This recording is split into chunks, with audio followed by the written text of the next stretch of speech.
Good morning po. Tayo po'y mag-aral ng salita ng Diyos. Colossians chapter 2 verse 10.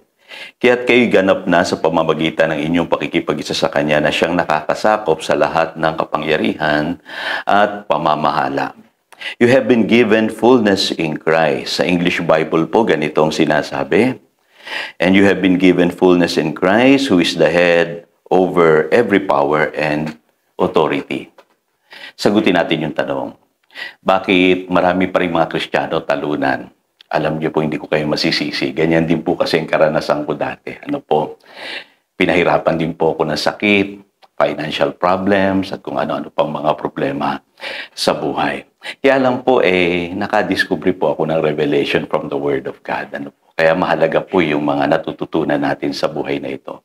Kasi may mga turo po na hindi nakakatulong sa ating buhay. Pero salamat na lang po, at may mga nangangaral ng mga prinsipyo ng salita ng Diyos na pwede nating ipamuhay upang tayo po'y magtagumpay sa buhay na ito. At salamat po sa Panginoon, nasumpungan ko po yon. Kasi sa totoo lang po, marami sa ating ngayon, ini-equate natin yung ating Christianity to the level of our experiences. Kaya makakarinig ka ng mga tao, sasabihin nila, bakit si ganito, Christian naman, nagkasakit, di ba? Bakit si ganito, Christian naman, naghiwalay silang mag-asawa?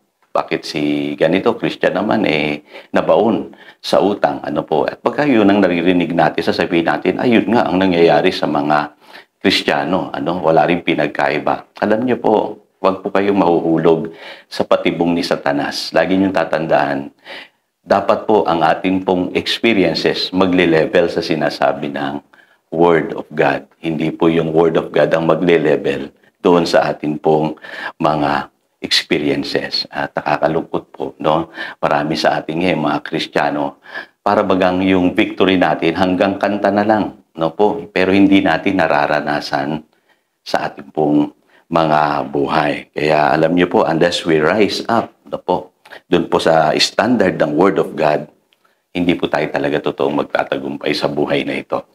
Mahirap po kung mamumuhay lamang po tayo according do sa sinasabi na sanlibutan at sa mga naging karanasan po natin. At babanggitin natin ito palagi, ikikwento natin ito palagi. In fact, lagi tayong talunan po sa buhay. Yun po ang mangyayari sa maraming Kristiyano na hindi nakakaunawa ng revelation ng Word of God. Bigyan ko po kayo ng mga powerful verses. Unang-una, banggitin ko po sa inyo na dito po sa 1 John chapter 3 verse 8, ang sabi diyan, he who does what is sinful is of the devil, because the devil has been sinning from the beginning. The reason the Son of God appeared was to destroy the works of the devil. So dito po binanggit, yung salitang destroyed. At sabi diyan sa Hebrews chapter 2 verse 14, since the children have flesh and blood, he too shared in their humanity, so that by his death he might destroy him who holds the power of death, that is the devil. So ibig sabihin talagang talunan ng diablo. Destroyed ang ginamit na term ng Biblia.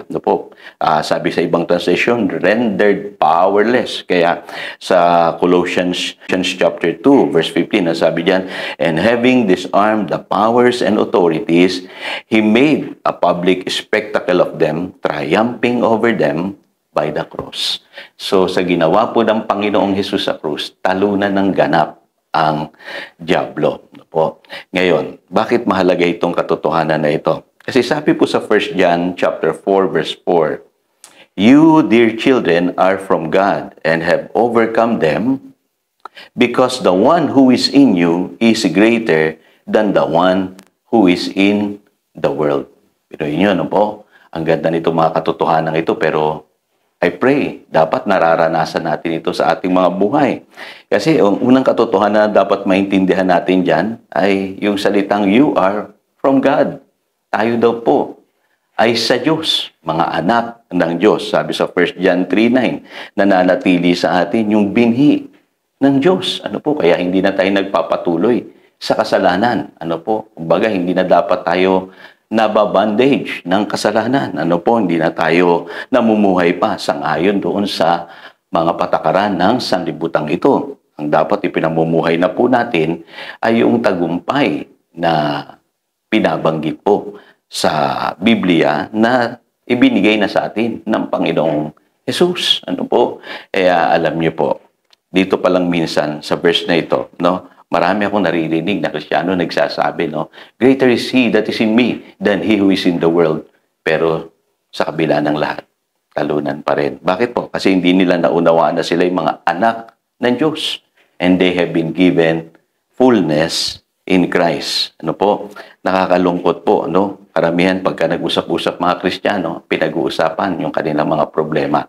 Mas pinalalaki nila yung kanilang mga problema. Even sa mga prayer meetings, ano po, ay may magsasalita ng isang problema, hinaing, mahahawa yung isa, hanggang yung isa gano'n na rin. Sasabihin natin, ay, ito accountability naman. Ito naman para at least nagkakaroon tayo ng sharing of experiences na hihinga natin sa isa't isa yung ating mga pinagdadaanan. Mag-ingat po kayo kasi minsan nauuwi po yan sa PT party.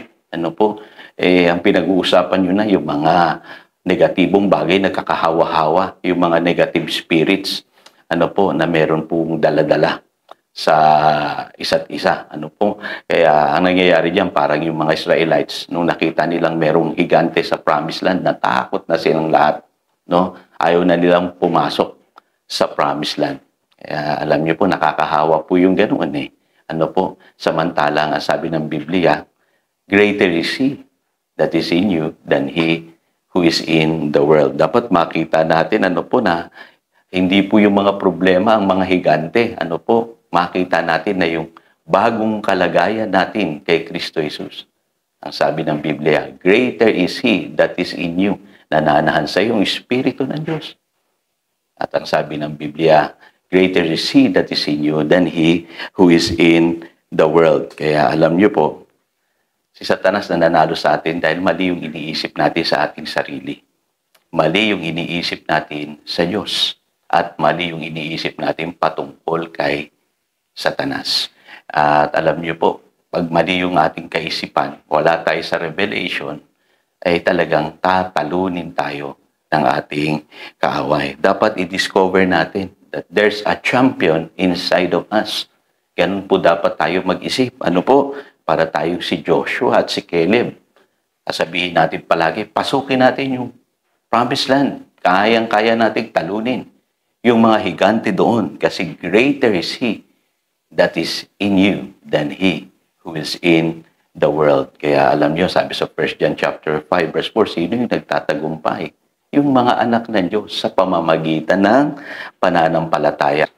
Tayo po, ang mga anak ng Diyos, ang totoong spiritual giant sa panahon natin ngayon. Tayo po, nakabahagi ng church. Yun po sinasabi ng 1 John chapter 4 verse 4. Kaya dapat i-confess natin daily na I have been given fullness in Christ who is the head over every power and authority.